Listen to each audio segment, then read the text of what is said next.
O telefilme do Disney Channel Camp Rock foi um sucesso instantâneo, estrelado por Demi Lovato. Mas os bastidores são um verdadeiro filme de terror, com detalhes macabros, de situações absurdas que você vai ouvir hoje em detalhes. Inclusive controvérsias envolvendo o próprio comportamento da estrela Demi Lovato, acusações ainda piores que ela emitiu.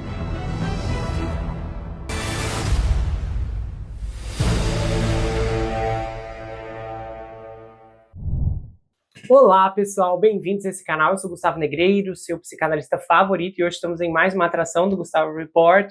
Nesse episódio especial, ele é baseado no roteiro do canal americano Deep Diva, mas eu dei uma ampliada e uma atualização em algumas informações e correção em outras. E é claro, no fim você vai ouvir a minha análise, considerando que hoje estou fazendo um episódio de um filme que eu assisti, então eu vou poder compartilhar a minha experiência também. Lembrando que eu produzo muito material de qualidade. Se você for à página inicial, vai encontrar playlists organizadíssimas, séries, minisséries, sagas. Eu já fiz muita história envolvendo a Disney, inclusive todos os horrores envolvendo a franquia dos X-Men, lá com Bryan Singer, e agora o Predador por trás da série animada do X-Men. Então não deixe de conferir. Além de que eu estou dando largada à divulgação do meu novo livro, Uma Dobra Meia-Noite. Você está vendo aqui o meu trio, o Jack, o Martin, é a primeira vez que eu estou fazendo a apresentação do Martin, esse é o co-protagonista, e o Jake. O Jack é o protagonista, e especificamente, eles dois não são irmãos. Pois é, esses dois são irmãos, o Martin e o Jake, e não, eles não foram separados na maternidade. A reviravolta aqui é muito maior, é muito mais intensa, e eu me sinto muito privilegiado pela oportunidade de estar podendo lançar esse livro, porque ele é um suspense muito profundo que vai falar com você que se sente sozinho ou que está sozinho, independente da quantidade de pessoas que você possui à sua volta.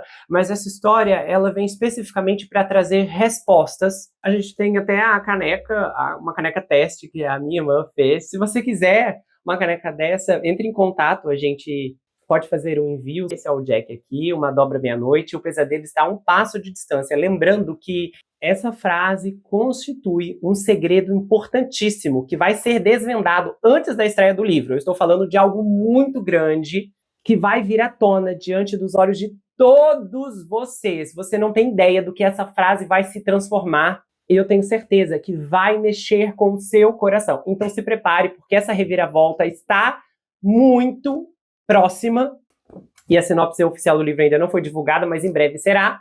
E eu espero que você goste. Nós vamos começar esse caso agora. Camp Rock não apenas marcou o início do fim da era de ouro do Disney Channel, mas também uma grande mudança do pop, que eles normalmente empurravam para o gênero pop rock, que estava bombando em 2008. Essa mudança catapultaria Demi Lovato e os Jonas Brothers para o superestrelato, saindo das telas de TV, de nossas salas de estar, direto para a fama mainstream de Hollywood. Milhões de fãs da Disney podem se lembrar de Camp Rock como uma fofa história de amor de acampamento de verão, cheias de músicas que eles amavam quando eram pequenos. Mas o que estava acontecendo a portas fechadas era muito, muito mais sombrio. A Disney estava ficando gananciosa e sobrecarregando suas estrelas como nunca antes. De bullying no set, a violação de substâncias nas turnês, alegações de ataques íntimos e muito mais, resultou em uma única ação da Disney.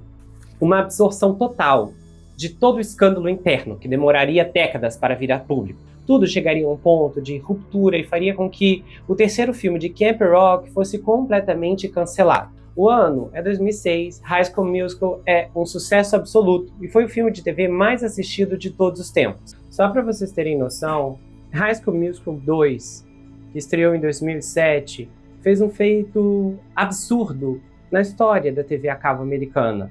Um feito que talvez nunca mais vai se repetir. A estreia do telefilme alcançou 17 milhões de espectadores, a maior audiência da história do Disney Channel, a maior audiência de um telefilme até hoje. Centenas de milhões de dólares rolavam de merchandise, vendas de DVD, vendas de trilha sonora e shows ao vivo. Vanessa Hudgens, Zac Efron e Ashley Tisdale foram todos soprados para o superestrelato global. foi verdadeiramente o pico da era de ouro do Disney Channel e cada um deles a representou à sua maneira. High School Musical foi feito com um orçamento de 4 milhões e lançado com aclamação em 2006, ele evoluiu para um rolo compressor. A turnê arrecadou 33 milhões de dólares. O filme High School Musical 3 quebrou outro recorde na história da TV. Pela primeira vez, uma franquia de filmes de TV a cabo alcançou um sucesso tão grande que a segunda sequência, o terceiro filme, foi lançado direto nos cinemas e arrecadou mais de 253 milhões de dólares. Uma operação que começou no Disney Channel, terminou nos estúdios da Disney. Nos primeiros 5 anos, a franquia de filmes arrecadou 4 bilhões. Nós estamos falando de um lucro astronômico para filmes de TV que se beneficiaram de um orçamento limitado, sem contar o crédito fiscal que a Disney se aproveitava na época.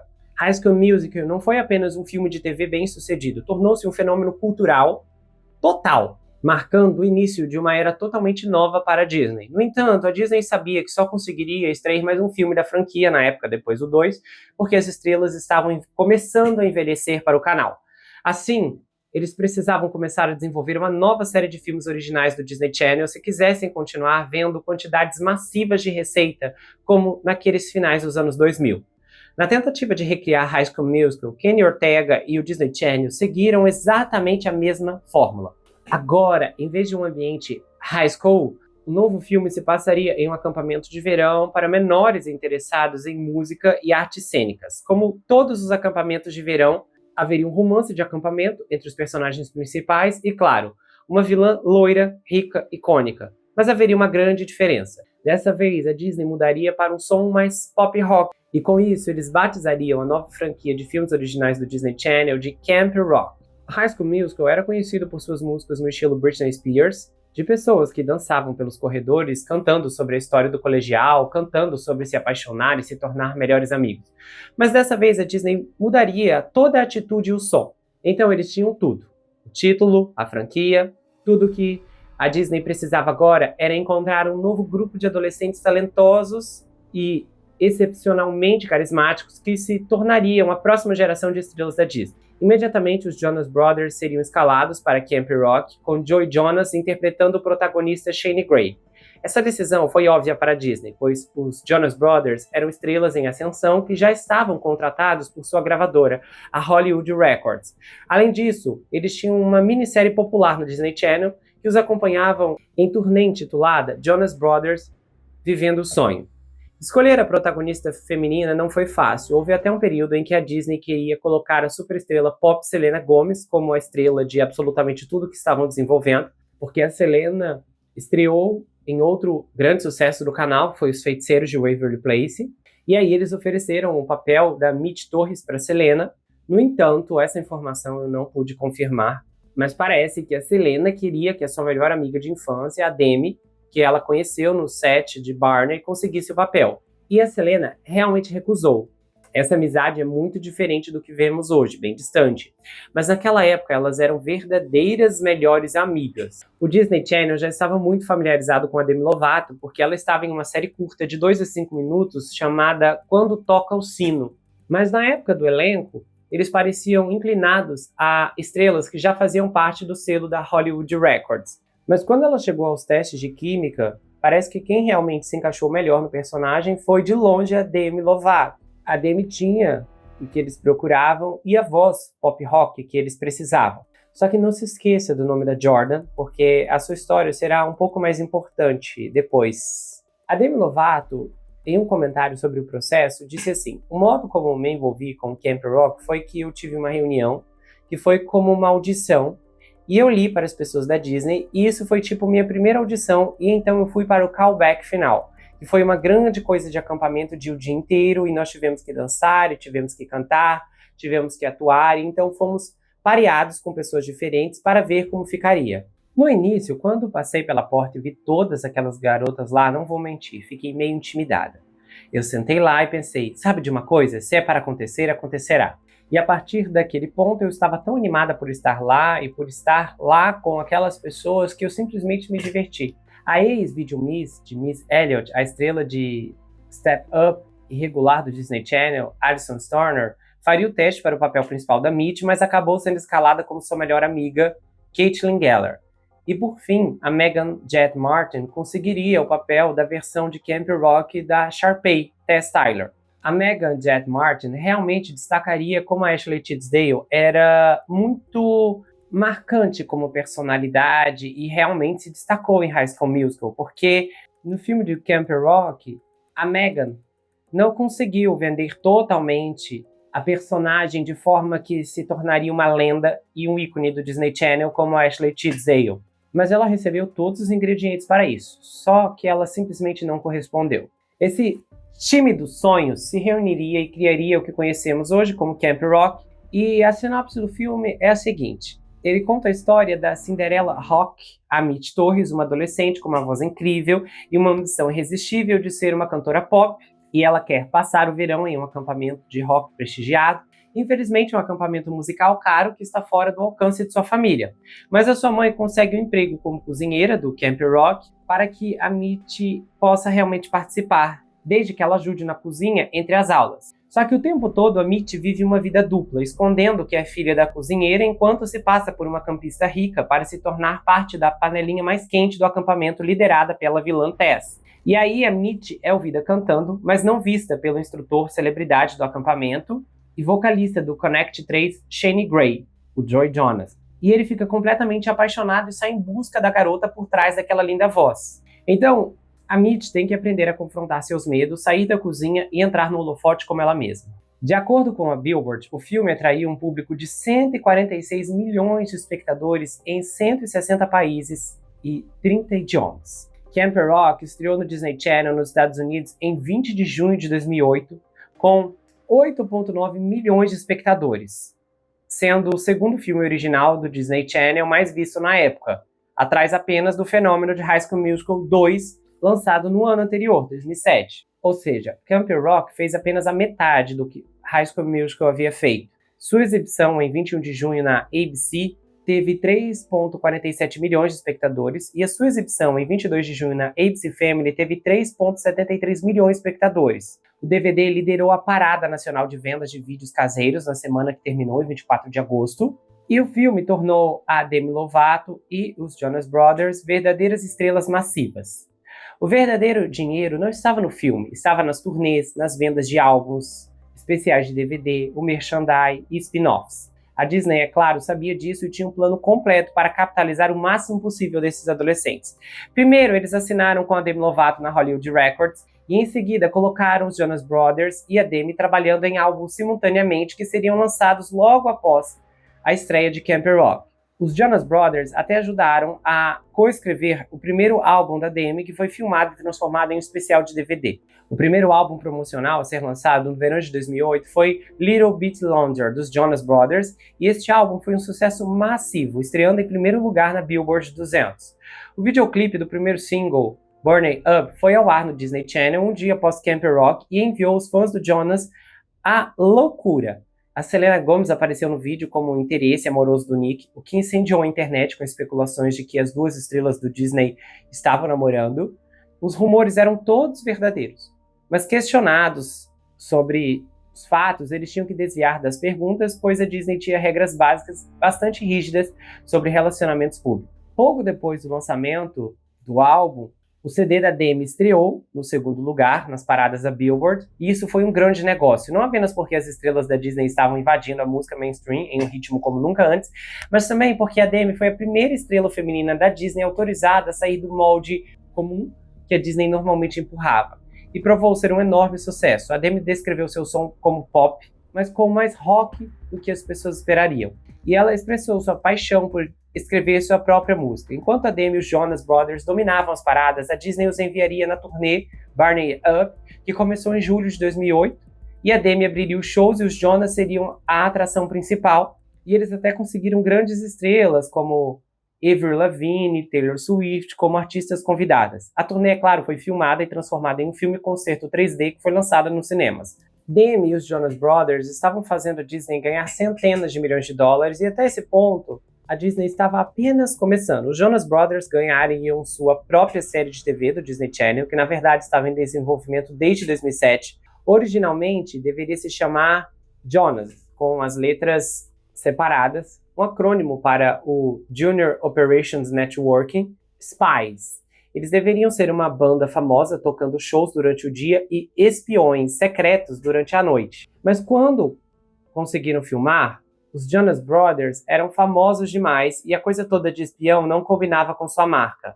Parecia um pouco infantil para a idade deles, então eles reformularam o show para refletir mais suas vidas reais, só que não decolou da maneira que poderia. A audiência não foi muito boa, então a Disney renovou a série mesmo assim para uma segunda temporada, e eles fizeram uma reformulação, dessa vez intitulada Jonas L.A., se passando em Los Angeles, mas mesmo assim não deu certo, então eles tiveram que desistir. A Demi ganharia outro filme original do Disney Channel, estrelando ao lado da sua então melhor amiga Selena Gomez em Programa de Proteção para Princesas. E a Demi também ganharia sua própria série de TV do Disney Channel chamada Sunny Entre Estrelas, que era uma série de comédia de sketches fictícia bem-sucedida, estreando com 4 milhões de espectadores. Só que na segunda temporada a série estreou com 6, números altíssimos para a época. Então, o ano de 2008 foi aquele grande ano. As filmagens de Camp Rock foram encerradas, eles trabalhavam, cantavam, lançaram próprios álbuns, ingressaram em suas próprias séries, filmaram seus próprios programas de TV, tiveram vários produtos licenciados, a Demi fez outro filme original e eles têm que fazer a promoção de todos esses projetos e, entre tudo isso, eles de alguma forma espremeram uma massiva turnê de concertos de 5 meses, e isso acaba se tornando um peso intenso para segurar nos ombros para qualquer um, mas especialmente para esses adolescentes que basicamente carregavam toda a rede naquele momento. Portanto, não é surpresa que no fim de 2008 veríamos as primeiras rachaduras de que a Demi Lovato não estava bem. A Miley Cyrus teve sua festa icônica de 2016 na Disneylândia, e é claro, todas as estrelas do Disney Channel compareceriam, mas quando os fãs olhavam as fotos do tapete vermelho, eles notaram especificamente nas fotos da Demi o que pareciam ser cortes em seu pulso, e isso começou a ter muita circulação online, a ponto de sua equipe ter que abordar isso e emitir uma declaração. A declaração alegou que as marcas eram de pulseiras de goma muito apertadas, mas isso realmente marcou o ponto de partida dos adultos ao redor da Demi, falhando completamente com ela. Eles tinham que saber que essas marcas não eram de uma pulseira apertada, mas tudo foi abafado porque Sunny Entre Estrelas estava programado para estrear meses depois e a Demi ainda tinha um segundo álbum sendo lançado e o Camp Rock 2 programado para iniciar as gravações. Então a Demi tinha todos esses projetos em andamento e eles precisavam suprimir a imprensa negativa. Camp Rock 2, o jam final, começou a ser filmado no fim de 2009 e a Disney realmente apertou a agenda de todos eles o máximo que pôde. E a experiência no set de Camp Rock foi muito diferente dessa vez. As apostas eram de alguma forma ainda maiores e havia muito mais pressão. 2010 foi o auge da fama da era Disney, da Demi, dos Jonas Brothers, e só explodiu ainda mais quando a Demi e Joey Jonas anunciaram chocantemente que estavam namorando oficialmente em março de 2010. Foi relatado que antes de tornarem público, eles estavam saindo intermitentemente por cerca de 2 anos. E o relacionamento público da Demi e do Joey seria extremamente curto. Apenas 2 meses depois, em maio de 2010, foi confirmado que o Joey tinha terminado com a Demi e ela ficou completamente arrasada com esse término. Mas as suas vidas estavam entrelaçadas por muito tempo.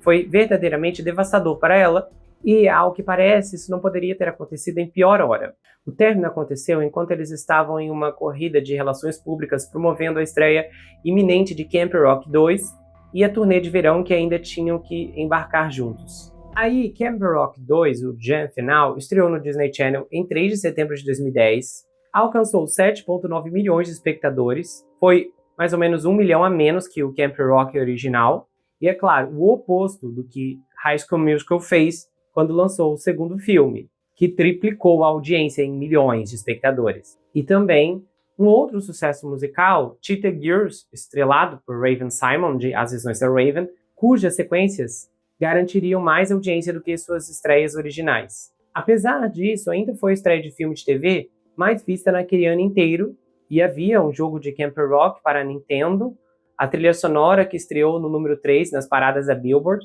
E então, por todas as métricas, ainda uma máquina de fazer dinheiro para o Disney Channel. Mas aquela máquina estava prestes a quebrar, pois a Demi mostrava muitos sinais de desgaste e de como sua vida pessoal podia estar seriamente comprometida. Então, a Demi até admitiu em entrevistas que se formou mais cedo para poder trabalhar mais horas, mas que tinha sido difícil e havia momentos em que ela ficava muito cansada e que todos estavam fazendo isso por uma razão.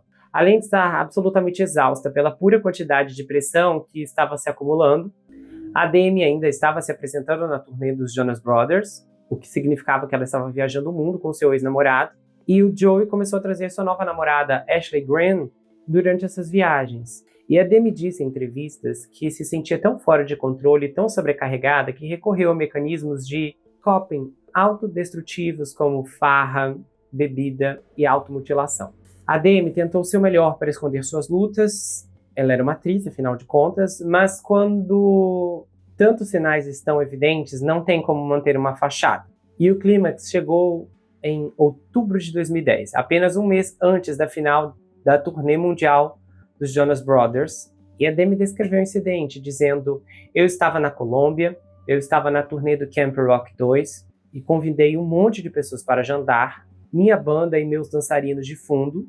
Eu paguei por tudo, por todo o álcool, e alguém conseguiu uma substância ilícita. Eu estava usando Adderall e nós tínhamos destruído o hotel. O hotel estava nos ameaçando e eles foram até alguns dos dançarinos e perguntaram o que tinha acontecido. E a Demi disse que achava que eles deduraram ela por usar Adderall. E alguém contou para o Kevin Jonas Sr. e para o pai dela. E ela ficou muito chateada e ela não conseguia acreditar no que estava acontecendo. No dia seguinte, ela estava com muitos problemas. Ela disse: "Lembro-me de ir até o Kevin Sr. e dizer: ouça, eu quero agradecer a quem me dedurou, porque eu sei que eles estavam apenas preocupados comigo. E sabe, eu só queria muito saber quem te contou." E ela o manipulou para dizer quem foi. E ele disse que foi a Short. E ela e a Short eram muito próximas durante Camp Rock e Camp Rock 2. E quando ele contou, soprou o nome dela, ela disse que pensou: "Eu vou acabar com essa pessoa." E o Nick Jonas descreveu o que aconteceu a seguir, dizendo: "Eu lembro que eu estava na frente do avião, ela já tinha embarcado, a Demi sobe no avião e eu ouvi algum alvoroço. E eu apenas fui até lá e, como foi um borrão, me virei, a Demi tinha socado sua dançarina de apoio na cara e todos estavam enlouquecendo e ela passou direto por mim sem me reconhecer." Ele disse: "Lembro-me de apenas ir e sentar, apenas ver aquele olhar furioso em seu rosto e mandando um SMS para minha mãe: 'Me desculpe.' Aí ela colocou a cabeça no travesseiro e se isolou do mundo. E ela dormiu o dia inteiro." De acordo com a sua dançarina de apoio, Alex Walsh, a Short, a altercação foi a definição de um soco surpresa. Aconteceu tão rápido que ninguém soube como reagir. Aparentemente, logo depois que aconteceu, a Demi voltou direto para seu assento e procedeu dormindo pelo resto do voo. Depois, a Alex fez várias entrevistas com o Daily Mail e a Inside Edition, tornando público o que aconteceu naquele avião naquele fatídico dia. E ela estava chateada por não ter recebido um pedido de desculpas e deixou muito claro que estava considerando tomar medidas legais contra a Demi. Mas isso nunca aconteceu porque as duas resolveram financeiramente o assunto em uma quantia não divulgada. Os executivos da Disney, a equipe dos Jonas Brothers e a gerência da Demi precisavam descobrir o que iriam fazer e rápido. Até aquele ponto, eles tinham ignorado a espiral descendente da Demi para manter a máquina funcionando, mas isso não era mais uma opção. Assim, eles encenaram uma intervenção para a adolescente Demi Lovato, dando um ultimato à Demi, que era: ou ela entraria em uma instalação de tratamento imediato, ou seria dispensada. A princípio, a Demi não queria ajuda, mas acabou decidindo entrar no centro de tratamento residencial Timberline Cones, onde ficaria por 3 meses. A equipe da Demi tentou controlar as manchetes, negando veementemente que a saída dela da turnê e a ida para a reabilitação tivessem algo a ver com substâncias ilícitas, mantendo a história de que era devido a lutas pessoais e emocionais. E eles fizeram isso porque a porta para voltar para a Disney ainda estava aberta. E se o mundo descobrisse que as estrelas da Disney estavam festejando e destruindo quartos de hotel, essa porta para voltar seria fechada com força. No entanto, no final, seria a Demi quem fecharia a porta da Disney. No fim do seu programa de tratamento, no início de 2011, a Demi levou alguns meses para realmente se concentrar em si mesma e em sua recuperação. Foi quando ela tomou a decisão de não voltar para a 3ª temporada de Sunny Entre Estrelas. Ela disse em uma entrevista que as pressões de ser uma estrela do Disney Channel contribuíram para suas lutas e que voltar não seria bom para sua recuperação.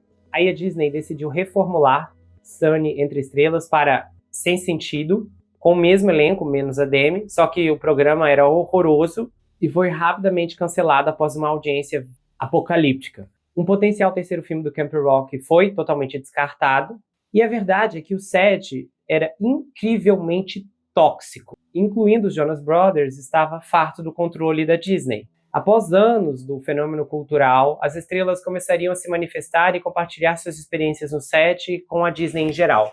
Em 2013, o Joe Jonas falou em uma entrevista exclusiva para o New York Magazine que a primeira vez que ele tentou usar uma substância ilícita foi com a Miley Cyrus e a Demi Lovato. Ele disse que a Disney queria mantê-los com a aparência de menores pelo maior tempo possível, e apesar do Kevin já ser casado e todos serem homens adultos naquela época, a Disney foi muito longe dizendo que eles deveriam se barbear e manter a aparência de garotos de 16 anos. Os Jonas também queriam mostrar letras mais maduras em sua música. Principalmente tinha uma letra que dizia assim: estou sozinho em um quarto com você, o que era completamente incompatível com a marca do Disney Channel. Ele também disse que a Disney colocou muita pressão, mais do que qualquer adolescente conseguiria lidar, e chegou ao ponto em que os Jonas Brothers escolheram deixar a Disney completamente, o que incluiu a Hollywood Records chegando a comprar de volta os direitos de seus masters, publicação e merchandise da Disney em 2012. Outra estrela que falou foi a Megan Martin, que interpretou a Tess em Camp Rock, e ela disse que durante o Camp Rock 2 havia um novo diretor que mudou toda a dinâmica e não foi para melhor. Ela disse que foi intimidada, manipulada, assediada por homens com o dobro de sua idade no set, e que ela estava também enfrentando a doença mono na época das filmagens e estava muito doente, dormindo entre as tomadas e lidando com bullying além disso. E ela falou que agora, como adulta, não toleraria isso. Mas ela falou que na época, quando você é uma garota de 17 anos, é mais difícil defender a si mesma. Havia mais dinheiro, mais pressão, havia um novo diretor e a experiência não foi positiva. A Megan também postou extensivamente sobre suas lutas com dismorfia corporal e distúrbios alimentares durante esse período. Ela chegou em um avião durante a turnê do filme a ficar deitada no chão do banheiro porque achava que era muito gorda. E ela estava pesando 43 ou 44 quilos no set do filme, e ela atacava a despensa à noite, comendo exatamente o suficiente para passar despercebida, e ela cobria qualquer embalagem solta com papel higiênico e escondia a evidência atrás da cama. Ela disse que outras colegas do filme eram bulímicas. A Alyson Stoner fez uma série inteira de vídeos no YouTube onde destacou suas experiências na indústria infantil e disse que ainda há muito mais coisas que ocorreram nos bastidores de Camp Rock 2 e que talvez um dia ela vai expor tudo. Mas uma das histórias mais tristes que surgiram da toxicidade é que a Demi se abriu no seu documentário Dançando com o Diabo, aqui do YouTube, sobre como ela foi violada por uma pessoa que visitava o set e era amigo de alguém. A Demi disse o seguinte: sei que o que estou prestes a dizer vai chocar as pessoas também. Quando eu era adolescente, eu perdi minha inocência em uma violação. Estávamos saindo e eu disse: olha, isso não vai mais longe, porque eu sou muito nova, eu não quero perder nada assim. Só que esse cara não se importou e fez mesmo assim. E ela disse que internalizou essa culpa e ela era parte daquela multidão da Disney que publicamente dizia que estava esperando até o casamento. Então ela disse que precisou continuar vendo essa pessoa o tempo todo no set de filmagem. E aí ela parou de comer e lidou com isso de outras formas. A pessoa não sofreu consequências, mesmo depois que ela fez uma denúncia lá dentro do set. Ela disse que essa pessoa não é algo quem os fãs reconheceriam. Então, não especificamente foi algum colega de elenco do filme. E aí você lembra daquela Jordan Peele, que deveria ser a próxima grande estrela pop da Disney? Apesar de não conseguir um papel em Camp Rock 2, ela ainda fez turnê com a Demi e os Jonas Brothers, e em 2019 ela processou a Hollywood Records e a Walt Disney Company pelo assédio íntimo que sofreu nas mãos de seu empresário. Em uma entrevista ela disse: essas grandes empresas estão principalmente preocupadas com vendas, dinheiro e paradas com muita frequência. Elas ficam aquém de proteger o talento jovem do qual deveriam ser cuidadoras. Repetidamente vemos pessoas em posições de poder nos decepcionar. Não poderia estar mais desapontada com a forma como a Disney trata seu talento menor de idade como vacas leiteiras. A Disney se recusou a comentar sobre esse processo e até agora não houve atualizações públicas em relação ao resultado desse caso. Há poucos anos, o ano passado, a Demi Lovato realizou um documentário sobre a indústria de Hollywood envolvendo menores. E entre seus colegas de Camp Rock, a Allison, que viveu a Caitlyn, a melhor amiga da personagem da Demi, foi a única que aceitou participar do documentário. E em um dos momentos mais poderosos, a Allison relembra o comportamento da intérprete da Mitch no segundo filme, a Demi, afirmando que todos tinham uma sensação de pisar em ovos quando estavam com a protagonista devido ao seu uso de substâncias ilícitas e lutas com a imagem corporal. A Demi diz que, devido ao trauma, quase não lembra dos acontecimentos de Camp Rock 2. Ela falou assim, eu acho que passei do limite do que eu poderia suportar emocionalmente, fisicamente, e eu não percebi que o estrelato infantil poderia ser traumático. Não é traumático para todos, mas para mim foi. A atriz e cantora continuou sua fala, revelando que nos dias atuais sente uma enorme tristeza ao imaginar todas as pessoas que tratou mal na época do Disney Channel, que corresponde a um dos períodos mais sombrios da sua vida. Ela disse, eu penso nas pessoas do departamento de figurinos do meu programa de TV, o Sunny Entre Estrelas, porque eu estava lá de mau humor o tempo todo. Eu me preocupo com as estrelas convidadas que apareceram, ou os outros atores, ou as pessoas durante Camp Rock 2. E é fácil desculpar esse comportamento, porque eu era muito jovem, estava com muita dor, mas eu realmente estou arrependida. E essa é uma culpa que fica com você para sempre. Recentemente, a Alyson Stoner lançou um livro de memórias que mergulha na realidade sombria da fama infantil, e ela se abriu sobre sua amizade com a Demi Lovato durante esses problemas de violação de substâncias na era Camp Rock. Ela, inclusive, no livro, retratou a sua vida familiar tumultuada, o distúrbio alimentar que levou à reabilitação. Inclusive, no documentário, a Alyson lembrou, na verdade, a Demi lembrou que a Alyson foi a primeira a abordá-la sobre seu transtorno alimentar. Nas memórias da Alyson, ela relembrou o mesmo momento, descrevendo um raro recorte de transparência real com uma colega da indústria. A Demi disse que o regime que a Alyson estava fazendo na época era prejudicial e perguntou se elas poderiam apoiar uma outra. Mas, em meio aos seus transtornos alimentares e outras lutas de saúde mental, nenhuma delas sabia como ajudar a outra. E a Alyson escreveu que a Lovato e ela tiveram essa conexão instantânea como amigas de infância quando foram colocadas juntos durante as audições do Camp Rock, o primeiro. Mas quando os Jonas Brothers levaram o resto do elenco de Camp Rock para uma turnê, a Demi mergulhou em festas imprudentes, violação de substâncias e automutilação, e a Stoner ficou ressentida. A Alyson escreveu que a equipe da Demi nomeou 20 acompanhantes sóbrios para monitorá-la, mas que ela enganava todos eles e que agora ela tem mais contexto dado o que sabe sobre o transtorno de bulimia, depressão e o bipolar que a Demi enfrentava na época. E a Alyson disse no livro que o comportamento da Demi era um comportamento de valentona, o que provocou um abismo na conexão outrora próxima, e que para aguentar a turnê, toda a equipe se ajoelhou, aceitando a qualquer momento que todos poderiam ser alvos fáceis para ela externalizar sua dor. E ela disse assim, aos 16 anos, ser forçada a se submeter aos seus jogos de poder era confuso. E ela agredia verbalmente atrás da cortina, e então subíamos ao palco para um encontro de passagem de som e beijávamos publicamente sua cabeça. Ela diz que quando a Demi entrou na reabilitação, Alyson e os outros membros do elenco receberam ameaças de ataque fatal dos fãs. E ela disse, por vários anos me senti sufocada sob o peso de poder da Demi e aterrorizada por sua equipe de relações públicas, pelos comentários extremos de sua base de fãs e pela maneira como a mídia de massa dava vida própria a uma identidade fabricada. As duas não se falaram por 14 anos, até que a equipe da Demi entrou em contato com a Alyson para saber se ela queria participar do documentário Shield Star, e a Alyson pediu que a dupla se encontrasse por telefone para avaliar as intenções da Demi. E aí a Demi pediu desculpas, a Alyson passou a entender melhor os problemas subjacentes que agravaram seu comportamento durante a turnê do Camp Rock.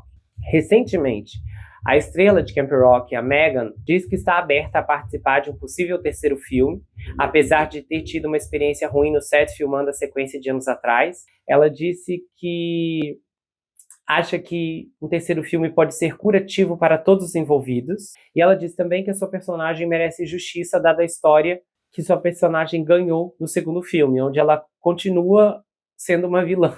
Por fim, os Jonas Brothers deixaram os fãs da Disney atordoados em seu show em Nova Jersey, trazendo uma convidada surpresa que deixou todo mundo nostálgico. Pois é, tudo aconteceu na noite de domingo 10 de agosto no MetLife Stadium, onde os irmãos estavam refletindo sobre seu grande sucesso de 2008, porque o Joey Jonas começou a cantar sua música do filme Camp Rock, que levou os fãs ao frenesi.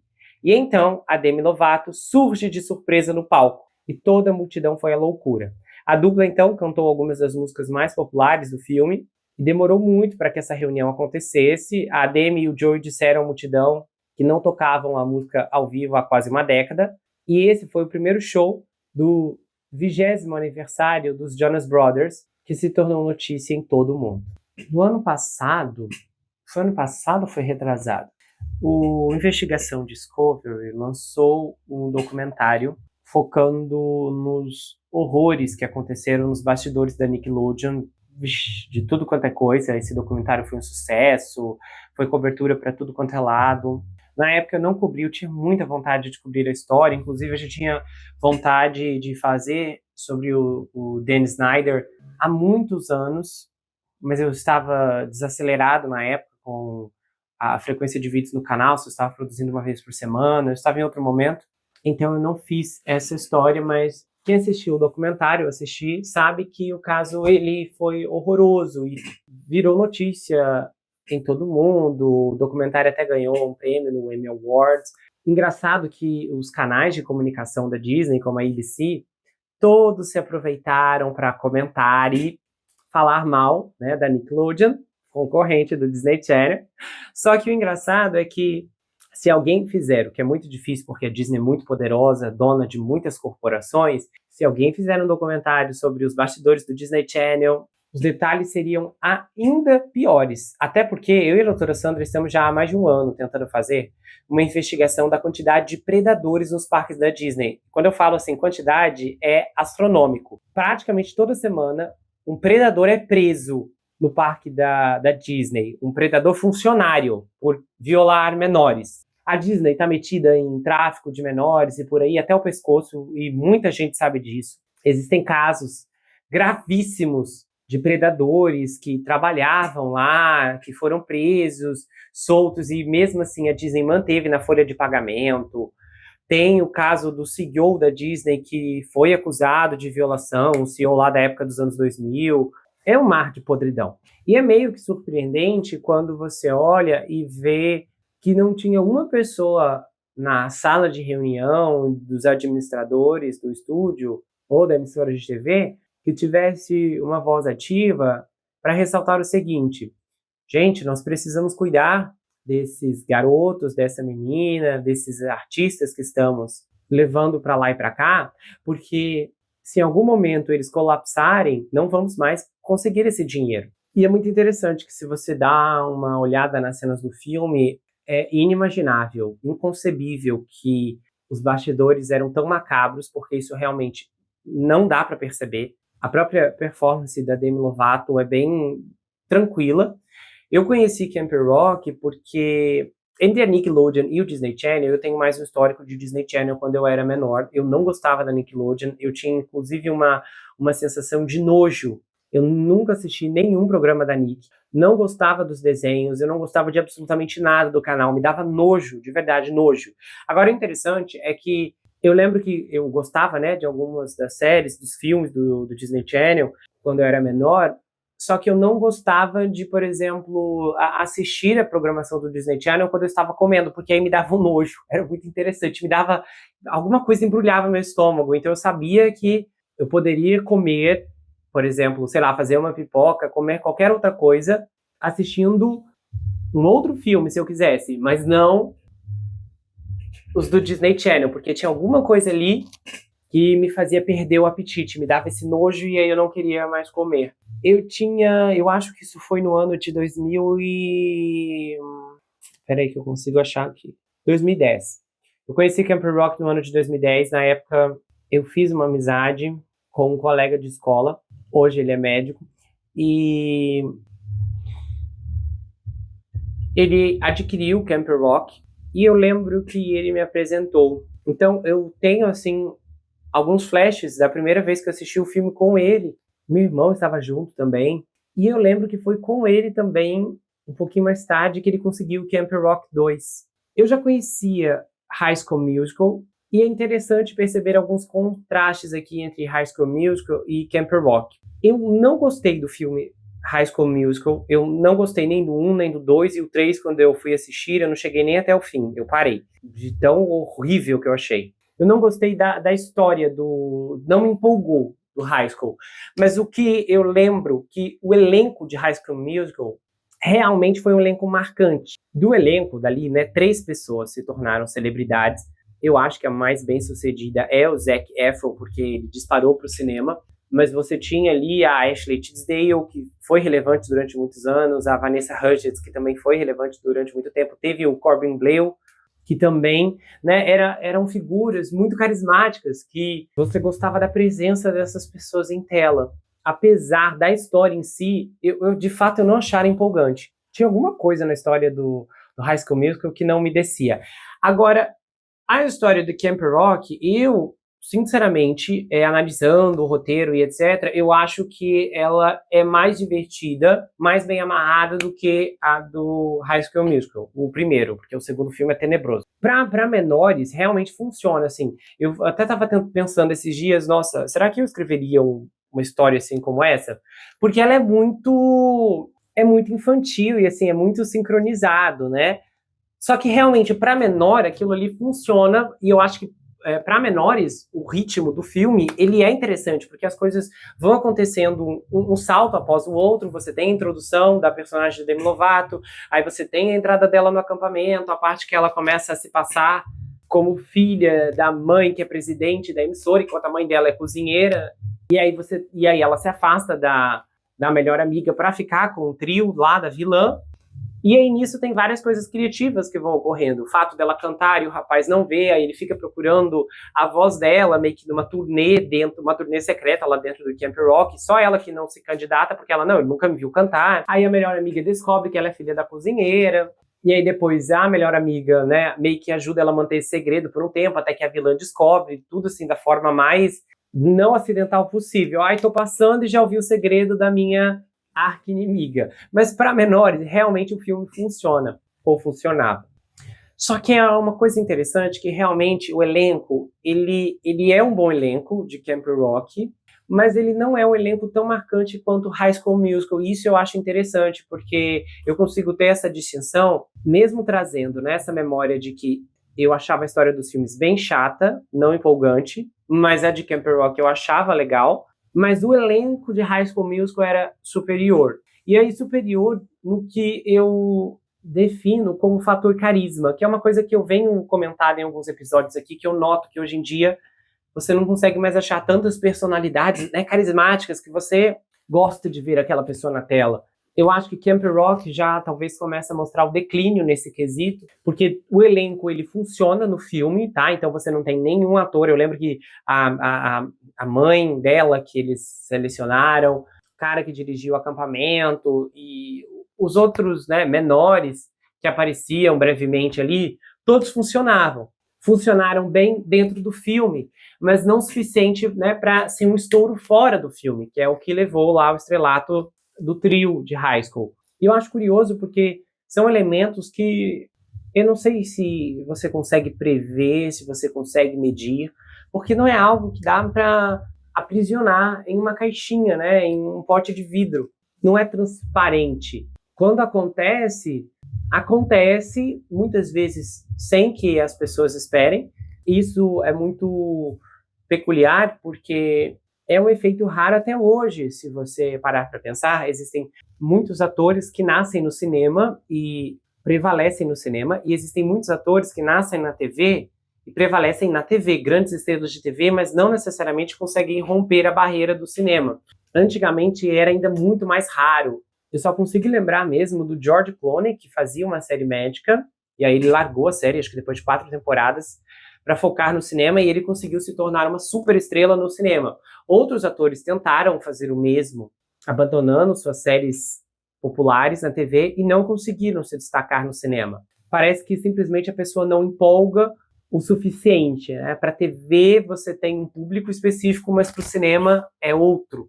Eu pretendo trazer uma outra investigação mais focada no Disney Channel. Eu até estava lendo ontem, quando eu estava reestruturando esse roteiro, um cara que ele conta mais a respeito de como a Disney deu um salto para produzir os filmes originais do canal e o que aconteceu quando esses filmes começaram a trazer muito dinheiro de volta. O Camp Rock 2 foi uma vítima, né, desse processo, e assim, é muito perceptível, porque eu lembro que a história, quando a gente assistiu o Camp Rock 2, eu fiquei assim, decepcionado. É uma história, nossa, horrível, um final horrível. Nossa, nada a ver. Quem foi que produziu aquilo?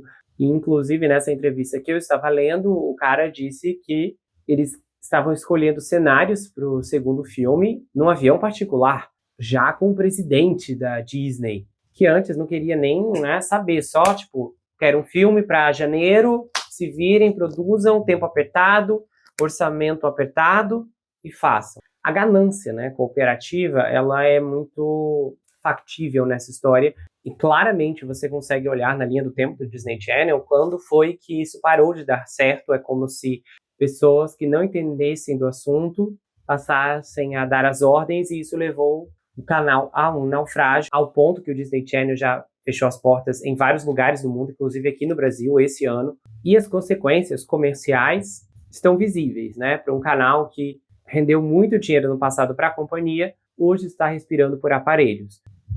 Eu realmente não sei o quanto de supervisão essas pessoas tiveram, porque pelo que eu ouço, de toda essa pesquisa, é que a pressurização submetida a esses adolescentes ocorreu de uma forma extremamente desenfreada. Do ponto de vista comercial, fica claro que a Disney explorou e sugou até onde não podia mais, e ok, estrategicamente falando, eles colocaram as rodas para girar, mas ninguém se preocupou com o cuidado, o óleo que era necessário, a supervisão que se mostrou essencial para manter tudo no lugar. Agora, quando você analisa exatamente o quanto as coisas poderiam, ou a quantidade de medidas profiláticas serviriam para proteger o emocional dessa garotada toda, é algo que eu acho que a Disney pessoalmente não conseguiria bloquear totalmente, porque dessas grandes estrelas, todas essas personalidades que romperam com o sucesso de TV para muito além, como a Miley Cyrus, a Demi Lovato, a Selena Gomez, se mostraram pessoas extremamente problemáticas, perturbadas e danificadas. A Miley Cyrus, até hoje, é completamente desequilibrada. Teve uma época, inclusive, que eu achei que ela ia falecer. Era uma loucura atrás da outra. A Demi Lovato viveu momentos ainda piores, que quase a levaram a um fim trágico, anos depois de ter superado tudo que envolveu esse filme. No documentário lá do YouTube, você vê em detalhes o que aconteceu. Ela perdeu parte da audição, da visão, e sem contar que eu noto nela uma necessidade constante de ser manchete, porque ela vive fazendo declarações desnecessárias, ou vivia, eu acho que não ouvi falar tanto dela nesse último ano, para ser sincero, mas tinha uma época, inclusive no momento em que eu retomei o canal, em 2021, que toda semana ela dizia algo que claramente foi projetado para se destacar. Ao que parece, ela está em uma fase mais tranquila agora, né, para ser honesto, porque eu não ouço mais tantos escândalos. A Selena Gomez, eu não vi o documentário, já me recomendaram, só que, para ser sincero, o documentário parece que está legendado. Eu queria muito ver, mas está legendado. E aí, eu meio que não estou numa fase com tempo para assistir o documentário legendado, porque eu teria que parar tudo. Normalmente, os documentários que eu assisto hoje, eu estou fazendo alguma outra coisa, relatório, trabalho, etc., enquanto eu assisto o documentário dublado, né, que eu consigo ouvir. Mas a Selena, eu ouvi falar que nesse documentário ela narra umas coisas assim alarmantes. Particularmente falando, noto muito da personalidade dela como falsa. Eu sei que tem gente agora que vai me odiar por causa disso. Toda vez que eu trago algum caso envolvendo uma super celebridade, um cantor, tem pessoas que não querem aceitar os fatos. Ali do caso do Liam Payne, eu trouxe uma minissérie com base em uma investigação gigantesca do Rolling Stone, e ainda assim o povo me acusou de ter tirado os fatos do TMZ, de ter inventado, que o Liam era um santo, que não sei o quê, que a moça estava inventando tudo. Mas eu vou ter que dizer assim mesmo, eu acho que a Selena Gomez é muito falsa. Ela ainda me deu nojo, muito nojo lá na época que eu fiz a cobertura do caso da Emília Pérez em 2 episódios, aquele chorinho falso dela, que eu até disse, né, esse choro aqui é porque ela não foi indicada ao Oscar, é por isso que ela tá chorando, porque ela não se importa de verdade com os imigrantes ilegais que estão sendo deportados. Sem contar que eu já vi uma especialista em Selena Gomez contando que ela vive jogando em direta, disfarçada de frase motivacional no Instagram. Então, assim, é uma pessoa que tem tudo, que é bilionária, tem não sei quantos trilhões de seguidores, mas não se encontrou na razão, porque você precisa ter valores muito solidificados para conseguir lidar com o nível de projeção, de sucesso, de alcance que o seu rosto tem quando você alcança 186 milhões de pessoas instantaneamente. Manter o coração humilde e os pés no chão é um trabalho que ocupa o nível de motivação que requer o mesmo nível de entrega que você tem em uma academia, ou seja, você tem que treinar todo dia. Eu não sou melhor do que os outros, eu não sou superior às outras pessoas, eu não posso fazer o que eu quero, quando eu quero, o tempo inteiro, eu não posso destratar os demais porque eu sou uma mega estrela. E muitas vezes, para ter os olhos ficcionados em uma consigna que vai te manter quebrantado, é muito difícil, porque você precisa acreditar em algo além de si mesmo e você precisa ter um propósito com o seu canto, você precisa ter um propósito com a sua arte, com o que você faz. E muitas dessas pessoas não têm um propósito de verdade. Eu nunca esqueço que tinha uma celebridade assim, mirim, que cantava umas músicas quando eu era pequeno, e músicas boas, assim, ela teve a sorte de ter compositores muito bons, assim, qualificados, que escreveram, assim, os 2 maiores hits da carreira dela, e ela era muito nova e ela estourou. E eu lembro, assim, que eu sempre gostei dela, de verdade, mas eu sempre tive uma noção, né, a parte de mim, a versão de mim psicólogo já era, assim, presente desde sempre. Eu sempre tive meio que uma sensação que ela era meio oca. Mas tá, anos mais tarde, assim, um pouco depois do auge, e dá pra se dizer meio que o começo do fim da carreira dela nesse gênero musical, ela gravou um DVD. É um DVD, assim, mais contido, pessoas convidadas, selecionadas na plateia, regravando seus melhores sucessos. E eu lembro que quando eu assisti o DVD pela primeira vez, me chamou a atenção como ela não tinha o que discursar entre uma música e outra. Ela não tinha o que falar, ela não sabia como... Eu lembro que teve um momento que ela, gente, o que eu vou cantar agora foi o meu primeiro sucesso.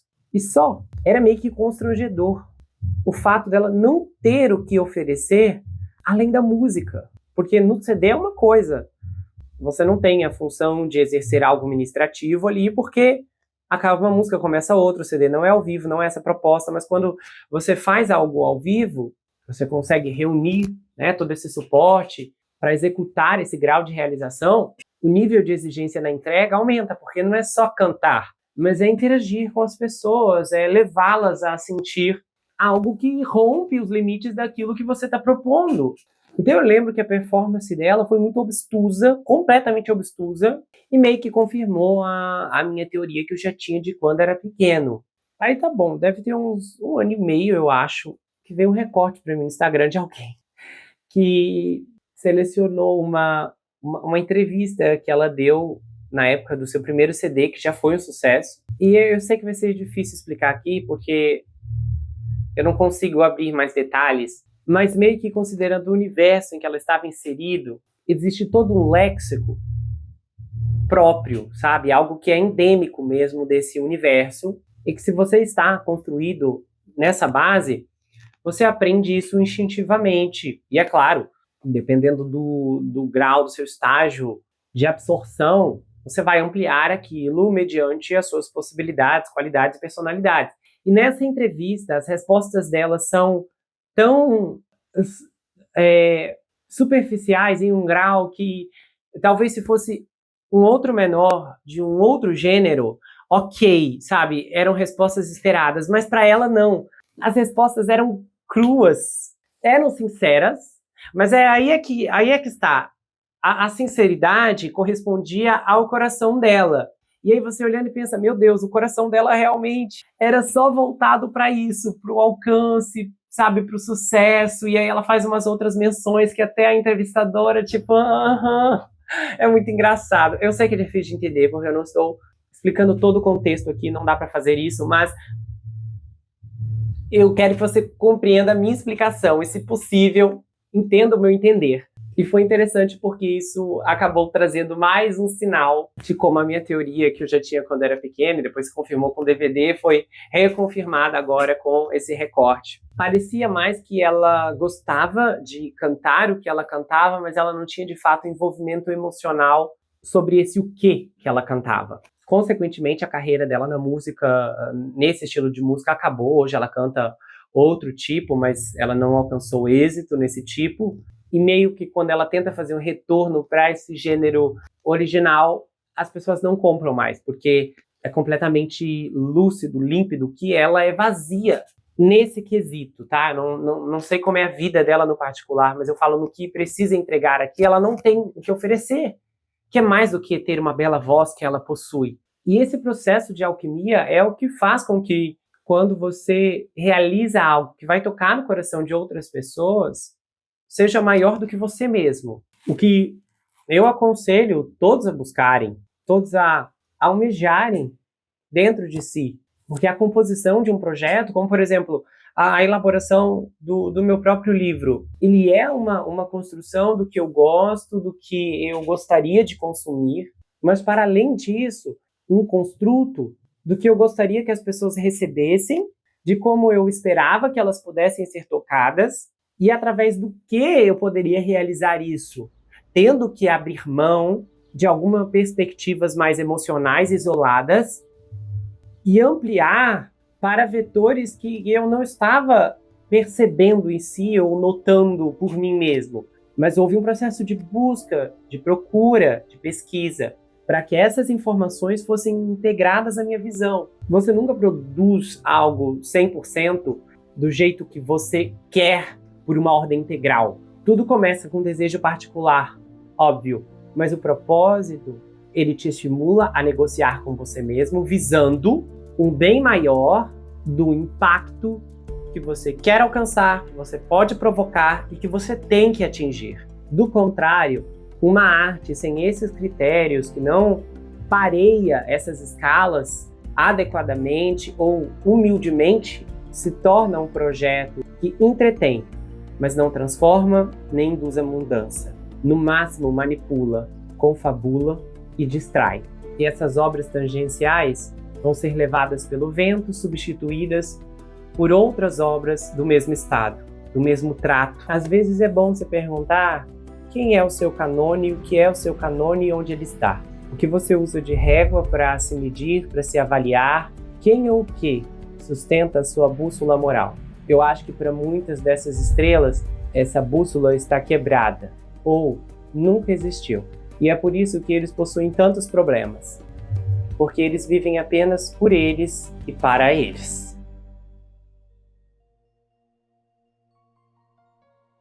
Se você gostou desse episódio, se inscreva no canal, ative o sininho, que é muito importante, confira se ele está selecionado para você receber todas as notificações. Do contrário, o YouTube não vai levar até você todos os episódios que eu produzo aqui. Compartilhe esse vídeo, comenta, dá o seu like. E se você quiser, você pode me seguir, Gustavo N Psicanalista, lá no Instagram. Eu também tenho um canal de cortes, onde as análises são recortadas e postadas por lá. Além que eu também tenho um grupo no Telegram, onde eu faço postagens recorrentes, converso com os inscritos, faço enquetes, tenho uma interação muito exclusiva e colaborativa por lá. E se você quiser saber mais sobre mim, adquira meu livro Perfeito Estranho.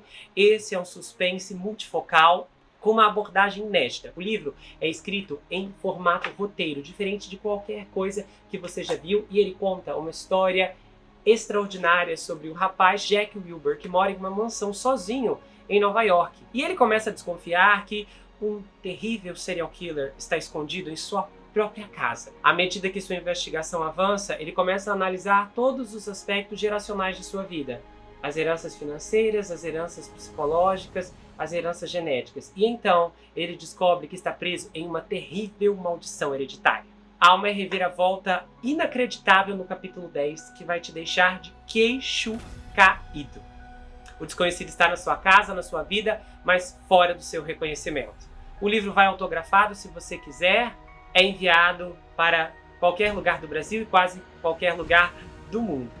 Você pode adquirir pelo meu site, entrar em contato comigo pelo Instagram ou pelo Telegram. A gente se vê no próximo caso e não se esqueça que aqui você sempre vai ter uma amiga. Até mais, pessoal!